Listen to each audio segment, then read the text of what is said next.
حضرت ابو ہریرہ رضی اللہ تعالیٰ عنہ سے روایت ہے کہ ایک آدمی نے نبی اکرم صلی اللہ علیہ وسلم سے کہا، میرے والد محترم فوت ہو گئے ہیں، وہ کافی مال چھوڑ گئے ہیں، لیکن انہوں نے کوئی وصیت وغیرہ نہیں کی، اگر میں ان کی طرف سے اپنے طور پر صدقہ کر دوں تو کیا ان کی یہ غلطی معاف ہو جائے گی؟ آپ صلی اللہ علیہ وسلم نے فرمایا، ہاں۔ سنن نسائی حدیث نمبر 3682۔ حضرت شرید بن سوید ثقفی رضی اللہ تعالیٰ عنہ سے روایت ہے، انہوں نے فرمایا، میں رسول اللہ صلی اللہ علیہ وسلم کی خدمت اقدس میں حاضر ہوا اور عرض کیا کہ میری والدہ نے وفات کے وقت وصیت کی تھی کہ میری طرف سے ایک غلام آزاد کیا جائے۔ میرے پاس ایک حبشی لونڈی ہے، اگر میں اسے آزاد کر دوں تو کیا میری ذمہ داری ادا ہو جائے گی؟ آپ نے فرمایا، اسے میرے پاس لے کر آؤ۔ میں لے کر آیا تو نبی اکرم صلی اللہ علیہ وسلم نے اسے فرمایا، تیرا رب کون ہے؟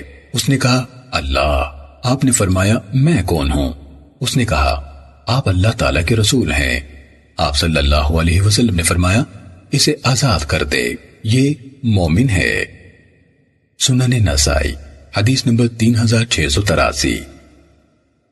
حضرت ابن عباس رضی اللہ تعالیٰ عنہ سے مروی ہے کہ حضرت سعد نے نبی صلی اللہ علیہ وسلم سے پوچھا، میری والدہ فوت ہو گئی ہیں اور وہ کوئی وصیت نہیں کر سکی، تو کیا میں اپنے طور پر اس کی طرف سے صدقہ کر دوں؟ آپ نے فرمایا، ہاں۔ سنن نسائی حدیث نمبر 3684۔